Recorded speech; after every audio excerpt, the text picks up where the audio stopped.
Hello everyone, good morning. स्वागत है आप सभी का ऑनलाइन स्टडी में।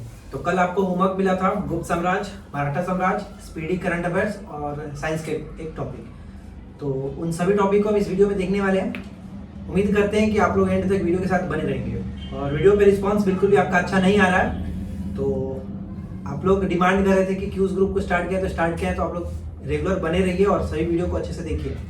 चलिए आज की इस वीडियो को शुरू करते हैं। और सबसे पहला क्वेश्चन गुप्त साम्राज्य से बताइए रवि, गुप्त वंश का उदय किस शताब्दी के अंत में माना जाता है?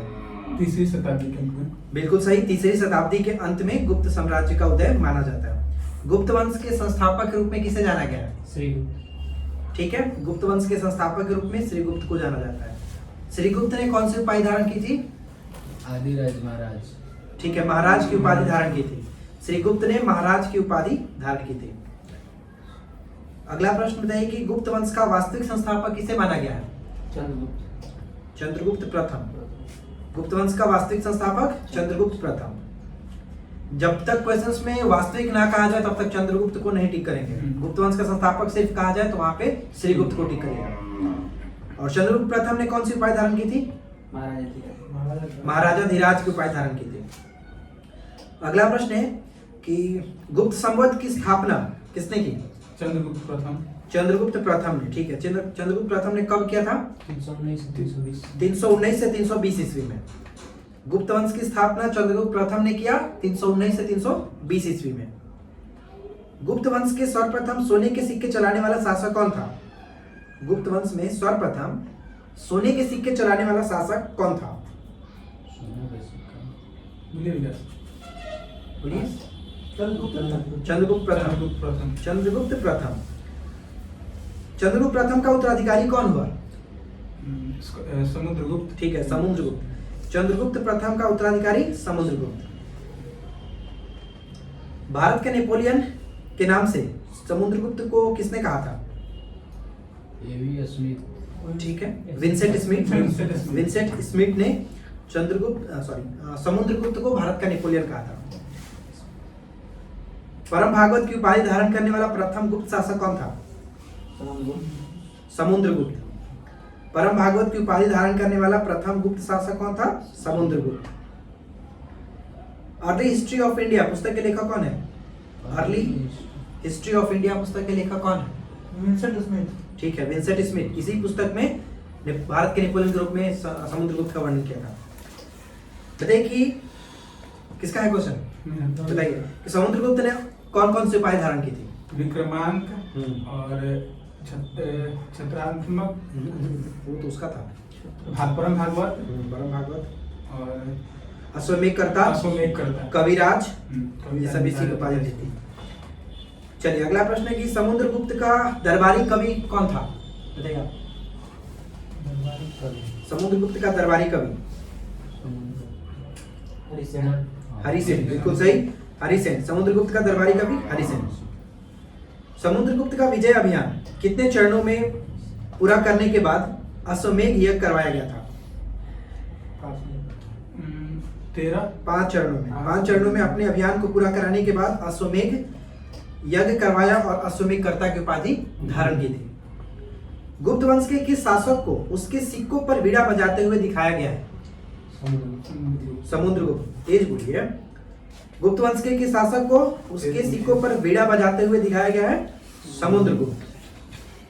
डेरा कह रहे हैं, माइक रखा हुआ है, तेज बोलिए। फिर धीरे बोले। अगला प्रश्न, समुद्रगुप्त का उत्तराधिकारी कौन हुआ? बोलिए आगे।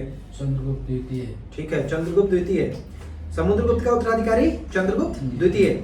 चंद्रगुप्त द्वितीय ने कौन कौन सी उपाधि धारण की थी?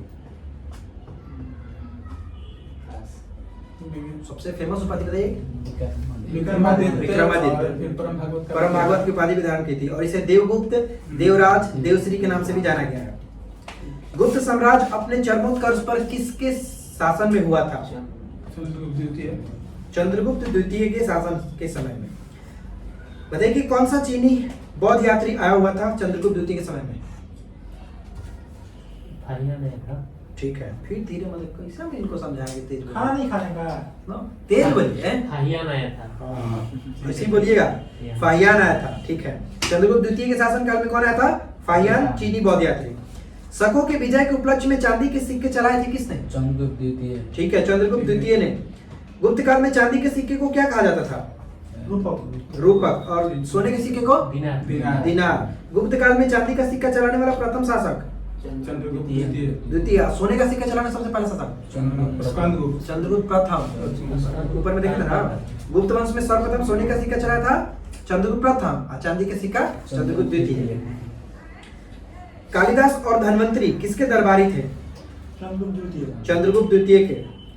अगला प्रश्न की चंद्रगुप्त द्वितीय का मतलब सॉरी ये नहीं, ऐसे बताना है कि चंद्रगुप्त विक्रमादित्य की उपाधि किसकी थी? चंद्रगुप्त द्वितीय की। और विक्रमादित्य उपाधि धारण करने वाला पहला गुप्त शासक था। अगला प्रश्न बताइए कि चंद्रगुप्त द्वितीय का उत्तराधिकारी कौन होगा? कुमारगुप्त प्रथम। कुमारगुप्त प्रथम। और इन्होंने किसकी स्थापना कराई थी? नालंदा विश्वविद्यालय की। नालंदा विश्वविद्यालय की स्थापना कराया था।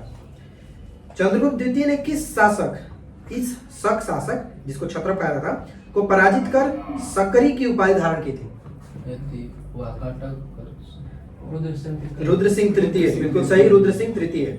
चंद्रगुप्त द्वितीय ने किस शक यानी क्षत्रप को पराजित कर सकरी की उपाधि धारण की थी? रुद्र सिंह तृतीय।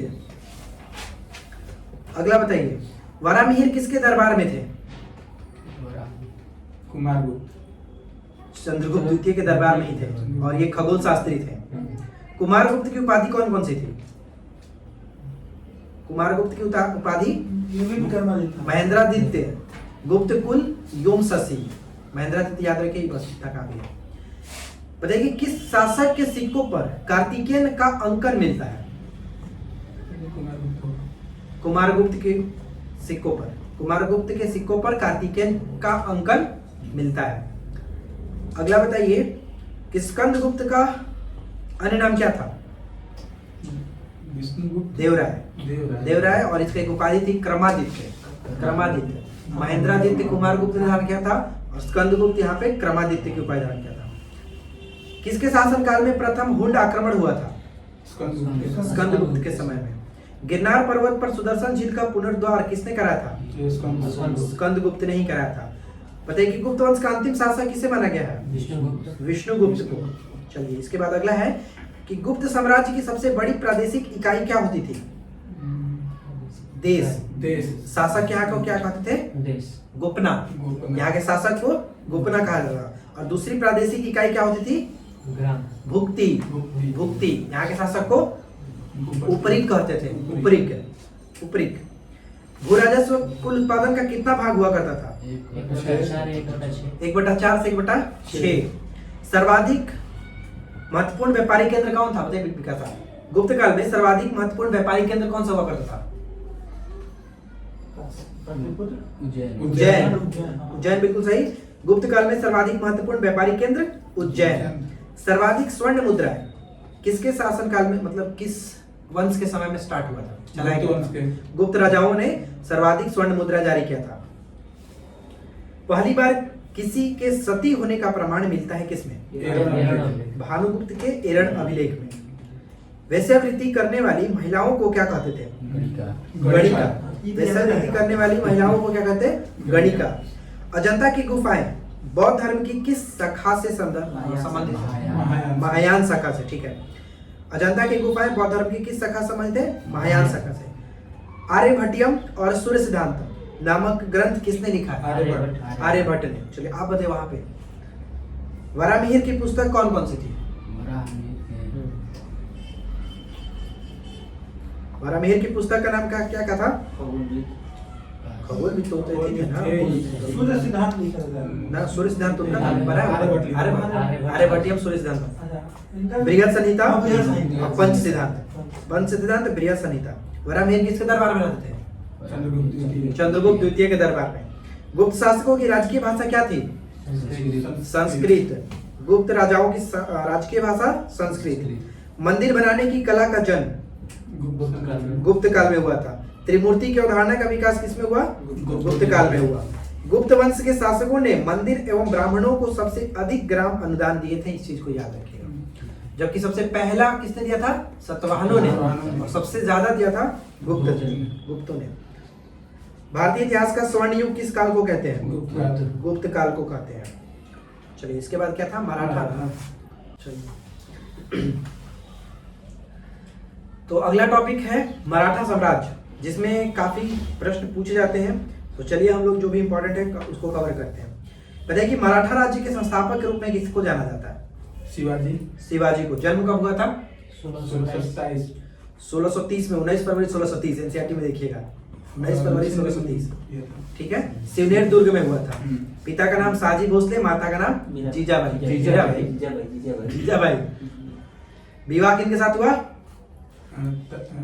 साईबाई निंबाळकर। और इनके राजनीतिक गुरु किसको माना जाता है? दादाजी कुंडदेव को, और आध्यात्मिक गुरु रामदास को। शिवाजी ने रायगढ़ को अपनी राजधानी कब बनाया था? 1656 में। इसी दौरान मुगल सम्राट कौन थे जिन्होंने 1660 ईस्वी में सहिस्ता खां को दक्षिण का राज्यपाल नियुक्त कर दक्षिण फतह करने का कार्य सौंपा था? औरंगजेब। मतलब शिवाजी के संबंध में औरंगजेब का नाम बस याद रखिए। शिवाजी ने सहिस्ता खां पर आक्रमण कब किया, और आक्रमण के दौरान उनका अंगूठा काट दिया था? बताइए कब? 1663 में। शिवाजी ने सूरत को कितनी बार लूटा था? 2 बार। पहली बार लूट 1664 में, 64 और 70। पुरंदर की संधि कब हुई थी? 1665 में, जयसिंह और शिवाजी के मध्य। पुरंदर की संधि 1665, जयसिंह और शिवाजी के मध्य। बताइए कि शिवाजी को राजा की उपाधि किसने दिया था? औरंगजेब। और पहाड़ी चूहा किसने कहा था? शिवाजी को पहाड़ी चूहा औरंगजेब ने। जयसिंह के विश्वास पर 1666 ईस्वी में शिवाजी कहां पहुंचे, जहां पर उनको औरंगजेब ने कैद कर लिया था? नहीं, छिप गए थे जाके वहां पे। आगरा पहुंचे थे। आगरा में जयपुर भवन, आगरा के जयपुर भवन में, और वहीं पर उनको कैद कर लिया था।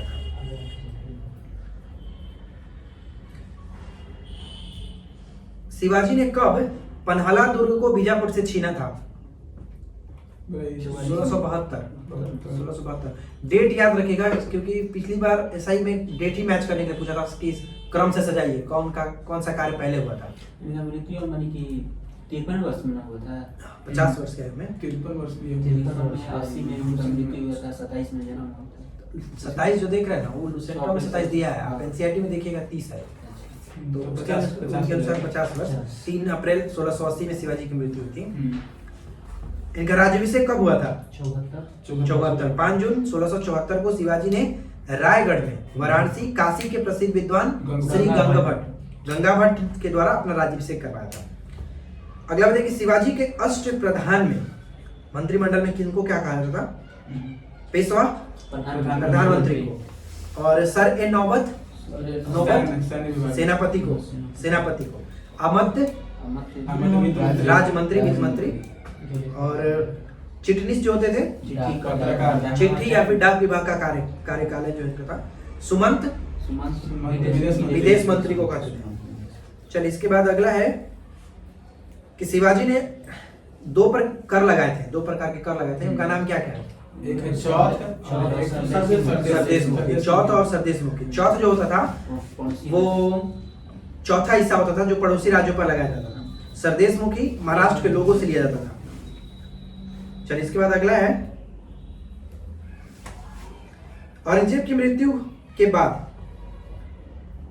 ऐसे बताइए कि औरंगजेब की मृत्यु पहले हुई कब थी? बताइए। 1707 ईस्वी में। शिवाजी की मृत्यु के पश्चात सिंहासन पर कौन बैठे? संभाजी। ध्यान सुनिएगा ध्यान से। उज्जैन के हिंदी और संस्कृत के विद्वान कवि कलश जो थे उनको अपना सलाहकार बनाए थे। कौन? संभाजी। तो 1689 में संभाजी और कवि कलश को मुगलों ने गिरफ्तार कर लिया था, और औरंगजेब ने इसकी हत्या करवाने से पहले इनकी आंखें निकलवाकर जुबान कटवा दी थी। और मुगलों द्वारा संभाजी के पुत्र साहू जी को भी गिरफ्तार कर लिया गया था। और बाद में जब इसकी मृत्यु हुई थी 1707 में, तो यहाँ पे साहू जी को छोड़ा था। आगे देखेंगे इसको। फिर साहू जी ने विद्रोह किया था। चलिए इसके बाद अगला है, बताइए राजाराम ने अपनी दूसरी राजधानी कहाँ बनाई? मतलब कि पहली राजधानी तो रायगढ़ था, दूसरी राजधानी कहाँ? सतारा में। सतारा बनाया था। राजाराम की मृत्यु 1700 ईस्वी में मुगलों से संघर्ष करते हुई थी। और इनकी मृत्यु के बाद कौन बना? इनका जो पुत्र था शिवाजी द्वितीय। द्वितीय। शिवाजी द्वितीय 1700 से 1707 तक। राजाराम की मृत्यु के बाद उनकी विधवा पत्नी ताराबाई ने अपने 4 वर्षीय पुत्र शिवाजी द्वितीय का राज्याभिषेक करवा दिया और उसके संरक्षक के रूप में 1700 से 1707 ईस्वी तक राज्य संभाला। यही पूछा गया था आपने क्वेश्चन पिछली बार। चलिए इसके बाद नेक्स्ट क्वेश्चन ये है, एक खेड़ा का युद्ध किनके किनके बीच हुआ? साहू और उनके बीच, साहू और ताराबाई के बीच 1707 में, जिसमें साहू विजय हुआ। और साहू जी का शासन था 1707 से 1749 तक। संभाजी के पुत्र साहू जी को औरंगजेब की मृत्यु के बाद 1707 में छोड़ दिया गया था। तो 22 जनवरी 1708 को सतारा में अपना राज्याभिषेक करवाया और साहू जी पहला मतलब एक पेशवा को चुना था 1713 ईस्वी में। क्वेश्चन यही पूछा जाता है कि पहला पेशवा कौन थे? बालाजी विश्वनाथ। 1713 में बालाजी विश्वनाथ को पहला पेशवा बनाया गया था। बताइए कि संगोला की संधि कब हुई थी? 1750 में संगोला की संधि 1750। अब यहाँ से पेशवा साम्राज्य स्टार्ट होता है। तो प्रथम पेशवा बालाजी विश्वनाथ 1713 से 1720 ईस्वी तक। 1713 में मराठा साम्राज्य के शासक किन्होंने बनाया था इनको? साहू जी ने इनको प्रथम पेशवा बनाया था। अब यहाँ पे सबसे इंपॉर्टेंट है कि बाजीराव प्रथम, इनका समय 1720 से लेकर के 1740 तक। ठीक है। दिल्ली पर आक्रमण करने वाला प्रथम पेशवा कौन थे? बाजीराव प्रथम। कब आक्रमण किए थे? 1737 में। 1737 में आक्रमण के समय मुगल बादशाह कौन थे? मोहम्मद शाह, जिसको रंगीला बादशाह कहते हैं, मोहम्मद शाह। पालखेड़ा का युद्ध कब हुआ? 1728। खेड़ा का युद्ध 1707 और पालखेड़ा का युद्ध 1728। किसके बीच के बीच? मोहम्मद शाह और बाजीराव प्रथम और हैदराबाद के निजाम के मध्य, जिसमें विजयी हुआ बाजीराव प्रथम। बाजीराव प्रथम फेमस किस लिए है? तो मस्तानी से अपने संबंध को लेकर प्रसिद्ध हुआ था। मस्तानी कौन थी? प्रेमिका थी इसकी। वो तो ठीक है, कौन थी? बुंदेलखंड के राजा छत्रसाल की पुत्री थी। यही गलत बात है। 40 युद्ध लड़ा, 40 का 40 जीता, लेकिन फेमस किस लिए है? मस्तानी के। मस्तानी की यही मेंटालिटी है। 1739 में बाजीराव ने पुर्तगालियों से कौन से दो स्थानों को छीना था? सालसेट तथा बेसिन को। सालसेट तथा बेसिन को। हिंदू पातशाही का आदर्श किसे माना गया है? किसने प्रारंभ किया था? हिंदू पातशाह बाजीराव प्रथम ने। और इसके बाद कौन पेशवा बना? बालाजी बाजीराव। बालाजी बाजीराव 1740 से 1761। प्रथम पेशवा बालाजी विश्वनाथ, दूसरा बना बाजीराव प्रथम, तीसरा यहाँ पे आप देखेंगे बालाजी बाजीराव। नाना साहेब के नाम से इसको जाना जाता था, नाना साहेब के नाम से। लड़ाकू पेशवा बाजीराव प्रथम। लड़ाकू पेशवा बाजीराव प्रथम। और इसके बाद अगला बताइए, 40 युद्ध जीता था। इसी के समय में संगोला की संधि के तहत संगोला की संधि में इसी में हुआ था 1750 में बालाजी बाजीराव। पानीपत का तीसरा युद्ध 1761 में अहमद अहमद शाह अब्दाली। बालाजी बाजीराव के समय में हुआ था, लेकिन इसके जो नेतृत्वकर्ता थे सदाशिवराव भाव। चलिए इसके बाद अगला है कि इसमें ज्यादा कुछ इम्पोर्टेंट नहीं है, इसमें आगे बढ़ते हैं हम लोग। बताइए कि प्रथम अंग्ल मराठा युद्ध किसके समय में हुआ था? प्रथम अंग्ल मराठा युद्ध पहले बताइए कि कब हुआ था? 1775 से 82। बहुत सही, 1772 से 85। सॉरी क्या बोल रहे हैं? 1775 से 82। आप बताइए कि किसके समय में हुआ था? पहले ही बताइए कि 1775 में स्टार्ट हुआ था, किस संधि के तहत स्टार्ट हुआ था? सूरत के संधि के तहत स्टार्ट हुआ, सलबाई की संधि के तहत खत्म हुआ 1782 में। और ये हुआ था माधवराव नारायण राव द्वितीय के समय में, जो कि इनका समय था 1774 से लेकर के 1796 तक। ठीक है। चलिए नेक्स्ट वन बताइए कि बाजीराव द्वितीय, जो कि अंतिम पेशवा के रूप में इनको जाना जाता है, 1796 से 1818 तक। और इनके समय में दो चीज याद रखना है कि दूसरा आंग्ल मराठा युद्ध हुआ था इनके समय में 1803 से 1805 और तीसरा आंग्ल मराठा भी इन्हीं के समय में हुआ 1818 में 1718 में। पहला किसके बीच था? पहला था माधवराव नारायण राव द्वितीय। माधवराव नारायण राव द्वितीय। चलिए बताइए कि सूरत की संधि कब हुई थी? मैंने बताया 1775 में। पुरंदर की संधि 1776। पुरंदर की संधि दो बार हुआ है, 1665 में और यहाँ पे 1776 में। अगला है बड़गांव की संधि 1779 और सलवाई की संधि 1782। बसीन की संधि 1802। देवगांव की संधि 1803। नागपुर की संधि 1816। ग्वालियर की संधि 17। पुणे की संधि 17 और मंदसौर की संधि 1818। इस संधि सब इम्पोर्टेंट है, इसको याद रखिएगा। लास्ट था ना मंदसौर। हाँ मंदसौर 1818। दूसरा तीसरा आंग्ल मराठा और किसके बड़ा पहला आंग्ल मराठा युद्ध हुआ माधवराव नारायण राव द्वितीय के समय में और दूसरा और तीसरा दोनों हुआ था बालाजी द्वितीय के समय में, जो कि लास्ट था। जो अंतिम पेशवा बालाजी हो रहा है बाजीराव द्वितीय जो कि 1796 से 1818 तक था।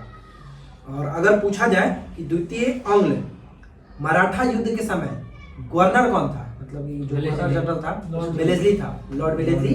और तीसरा के समय में लॉर्ड हेस्टिंग्स था। यहाँ पे आपका इधर होता है लॉर्ड हेस्टिंग्स, क्योंकि 1813 से 1823 तक था लॉर्ड हेस्टिंग्स का।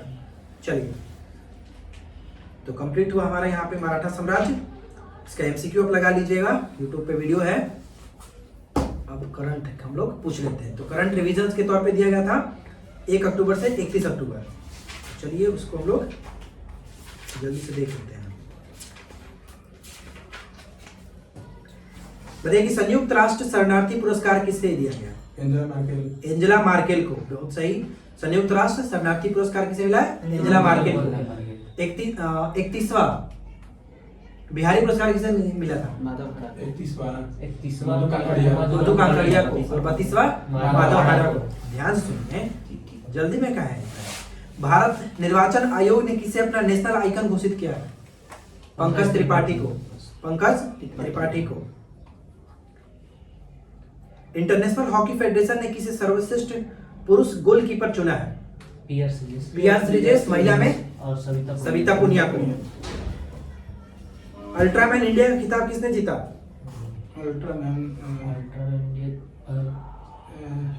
कर्नल स्वरूप सिंह। देवेंद्र लाल मेमोरियल मेडल 2022 प्राप्त किया किसने? रॉक्सी कॉल, एक वैज्ञानिक है, पुणे IIMT करके। अगला बताइए कि गृह मंत्री अमित शाह ने कहा कि पहाड़ियों को एसटी का दर्जा दिया है? जम्मू कश्मीर एसटी का दर्जा दिया है। पहाड़ी लोगों को, हाँ शेड्यूल ट्राइब। पहाड़ी लोगों को पहाड़ियों को मतलब पहाड़ नहीं, माउंटेन नहीं, पहाड़ी लोगों को। चलिए अगला प्रश्न है, साहित्य का नोबेल पुरस्कार किसे मिला? Any Lennox. अगला बताइए, किस राज्य की दीखू नदी में मछली की एक नई प्रजाति पाई गई है? नागालैंड। किसे समाज सेवा के लिए सेवा रत्न पुरस्कार से सम्मानित किया गया? रतन टाटा को। और एक और असम के द्वारा दिया गया था असम वैभव। नाथ द्वार कहाँ स्थित है? राजस्थान में। क्यों फेमस?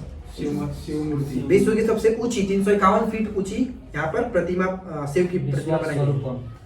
चलिए बहुत सही। अगला बताइए, किस राज्य की सरकार ने हिमकैट नाम की एक नई योजना शुरू की है? हिमाचल प्रदेश। हिमकैट हिमाचल प्रदेश। एक बार रिविजन कराया जा रहा है आपको, 3 बार तो दिया गया था, तो एक बार रिविजन हो जाएगा तो अच्छा है। चलिए अगला बताइए कि सेबी के पूर्णकालिक सदस्य के रूप में किसने कार्यभार संभाला है? एन गोपाल कृष्णन। सर्ट परियोजना के लिए 250 मिलियन का ऋण लिया है वर्ल्ड बैंक से, किसने? आंध्र प्रदेश।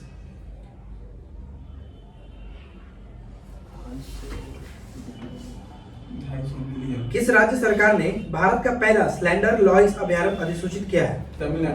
तमिलनाडु। बिल्कुल सही। ग्लोबल हंगर इंडेक्स 2022 में भारत का स्थान कौन सा है? 107वां। पिछली बार 101 था ना।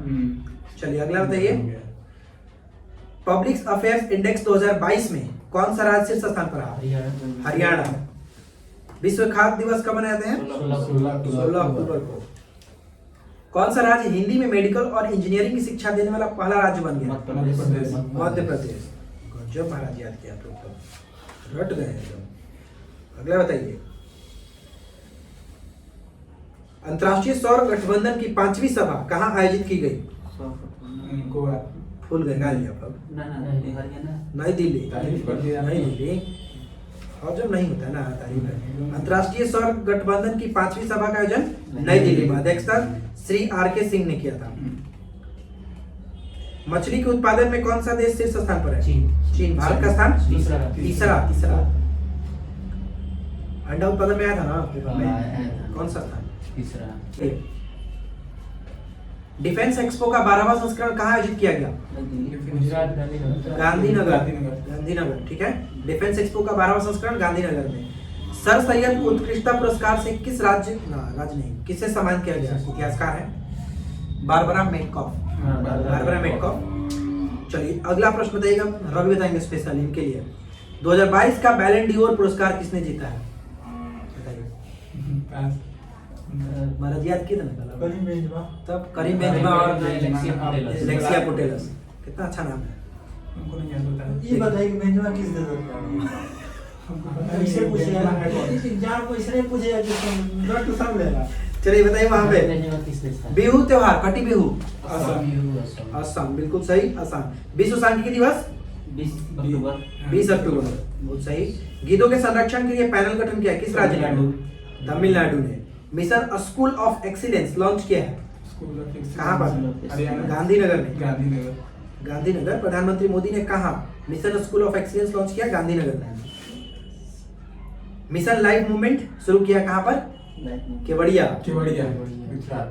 इसरो के आदित्य L1 मिशन के प्रधान वैज्ञानिक कौन नामित हुए? शंकर सुब्रमण्यम।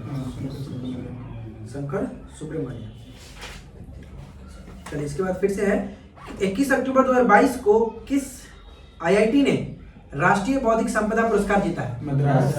IIT मद्रास 21-22 दोनों का है। किस देश के साथ भारत ने टाइगर ट्रम्प अभ्यास किया है?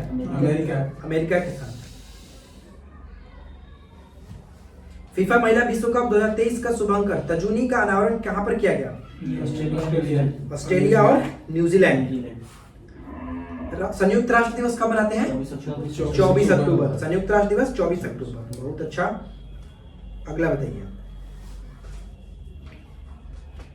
बंगाल की खाड़ी में आए चक्रवाती तूफान सितरांग का नामकरण किस देश ने किया? थाईलैंड ने। सितरांग का नामकरण थाईलैंड ने किया।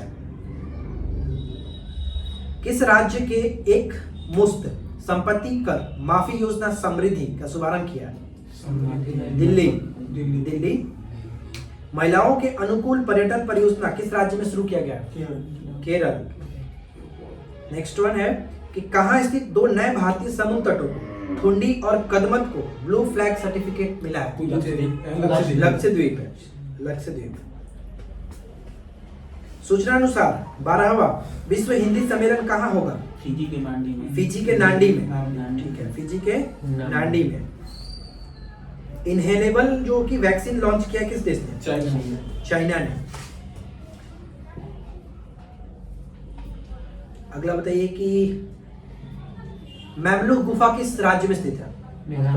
मेघालय में। मैमलुह गुफा मेघालय में, जो कि भारत की पहली भू विरासत साइट के रूप में मान्यता मिला है। लक्ष्मी भंडार योजना को स्कॉच पुरस्कार मिला है किस राज्य में? पश्चिम बंगाल। चलिए कंप्लीट हुआ। साइंस पढ़ के आए सब लोग ना? बिलाए को क्यों और लड़का को पढ़ाई नहीं करता?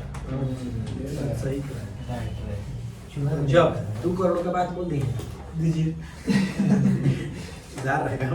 चलिए पहला प्रश्न है, अनुवांशिकी के जनक के वैज्ञानिक कौन है? Gregor Mendel. अगला बताइए आप, जीन शब्द का सर्वप्रथम प्रयोग किसने किया था? जोहानसन। ठीक है, जोहानसन ने। वंशगति की इकाई क्या है? जीन। ठीक है। बारबरा मेलिंगटॉक किस पौधे पर कार्य के लिए प्रसिद्ध है? बाजरा। मक्का। मक्का, बहुत सही। मैंने जीन्स बने होते हैं किसके? डीएनए और आरएनए के। नहीं, सिर्फ डीएनए के। जीन्स जो होते हैं सिर्फ डीएनए के। अगला बताइए कि 1959 में कृत्रिम रूप से डीएनए को संश्लेषित करने हेतु नोबेल पुरस्कार किसको मिला था? हरगोविंद खुराना। हरगोविंद को कार्लबर्ग। डीएनए कहाँ किए थे? अच्छा, ठीक है। कार्लबर्ग। नोबेल पुरस्कार मिला था इनको डीएनए को संश्लेषित करने के लिए, कार्लबर्ग को। हरगोविंद खुराना को किस आविष्कार के लिए सम्मानित किया गया? जीन का संश्लेषण किया जाता है। जीन संश्लेषण के लिए। प्रयोगशाला में सर्वप्रथम डीएनए का संश्लेषण किसने किया था? खुराना ने। अनुवांशिकता के विज्ञान को अनुवांशिकी किसने कहा था? ये बेटसन बेटसन बेटसन ने कहा था। अनुवांशिकी परिवर्तन होता है किसमें?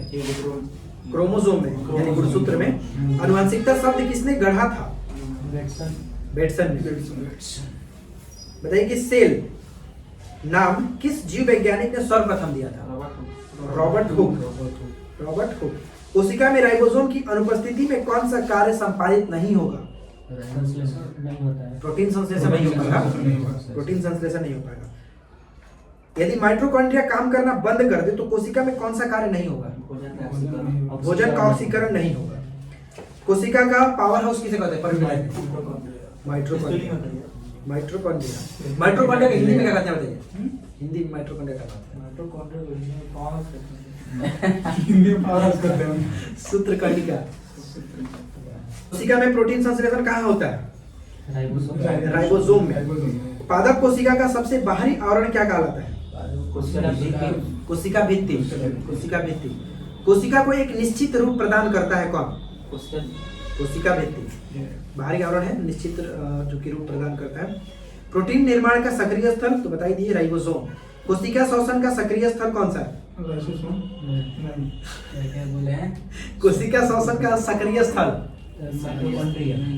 ना, सूत्रकणिका। अगला बताइए, अवर्णिकी लवक मुख्यतः पाए जाते हैं। अवर्णिकी लवक जिसको ल्यूकोप्लास्ट कहते हैं, ल्यूकोप्लास्ट पाए जाते हैं किसमें? ये पौधों के जड़ों में पाया जाता है, मतलब नीचे धूप से अंधेरों में कह सकते हैं कि उस पर ज्यादा धूप नहीं पड़ता है। जड़ों की कोशिकाओं में पाया जाता है। भोजन के भंडारण में मदद करता है ल्यूकोप्लास्ट। फूलों और बीजों को विभिन्न प्रकार के आकर्षक रंग प्रदान करता है कौन? क्रोमोप्लास्ट। बीजों और फूलों की बात करें तो क्रोमोप्लास्ट, और पत्तियों में जो रंग प्रदान करता है वो क्लोरोप्लास्ट होता है। पत्तियों को हरा रंग प्रदान करता है क्लोरोप्लास्ट है, और जबकि फूलों और बीजों को जो रंग प्रदान करता है वो क्रोमोप्लास्ट। आत्महत्या की थैली लाइसोसोम। आत्महत्या की थैली लाइसोसोम। अगला बताइए कि कौन सा कोशिका अंगक मुख्य रूप से पाचक एंजाइमों के संग्रहकार की तरह कार्य करता है? लाइसोसोम।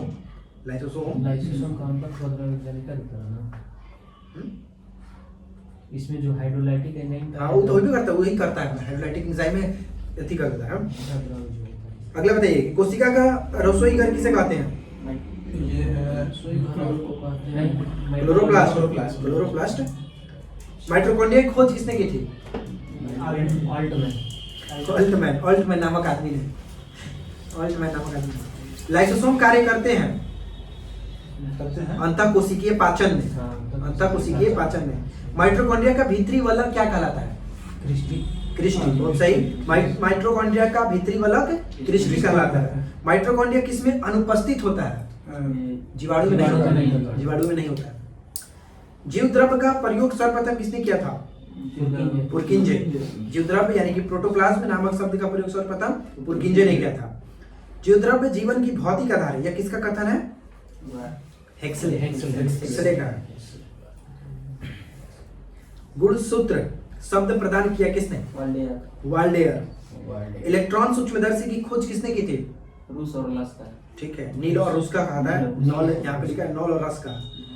नील और रूस का कहीं देता है। सर्वाधिक संख्या में गुणसूत्र पाए जाते हैं किसमें? क्रोमोसोम। गुणसूत्र क्रोमोसोम कौन है? सर्वाधिक संख्या में गुणसूत्र पाए जाते हैं ओफियोग्लोसस में। अगला प्रश्न कि कोशिकीय और आणविक जीव विज्ञान केंद्र कहाँ स्थित है? हैदराबाद। निम्नलिखित में से सबसे छोटी कोशिका कौन सी है? माइकोप्लाज्म। सबसे छोटा जीव भी है जो स्वयं प्रजनन करने में समर्थ है। माइकोप्लाज्म यही है। आदमी को भी माइकोप्लाज्म है रहती है। अगला बताइए कि कौन सा एक पौधों की कोशिका भित्ति का एक संरचनात्मक घटक है, पोषक तत्व बताना है। Magnesium, potassium, phosphorus, calcium, calcium. Nucleus के बाहर डीएनए कहाँ मिलता है? इसका भी ऑप्शन बता दीजिए। माइटोकॉन्ड्रिया, दो जगह होता है, न्यूक्लियस माइटोकॉन्ड्रिया। और माइटोकॉन्ड्रिया निकोलियस और दोनों। माइटोकॉन्ड्रिया। हाँ, न्यूक्लियस और माइटोकॉन्ड्रिया। हाँ, चलिए, तो फ्रेंड्स उम्मीद करते हैं कि आप लोगों को ये वीडियो पसंद आया होगा और एंड तक वीडियो को आपने देखा होगा, तो मुझे उम्मीद है कि आप लोगों को सारे क्वेश्चन अच्छे समझ में आए होंगे। और एंड तक देखिए, डेली जो भी टॉपिक दिया जा रहा है उसको कंप्लीट करके आइए। और नेक्स्ट जो होमवर्क रहेगा आपको टेलीग्राम पर मिल जाएगा, तो टेलीग्राम ज्वाइन कर लीजिएगा, नीचे लिंक दिया गया। तो मिलते हैं नेक्स्ट क्लास में। Thanks for watching.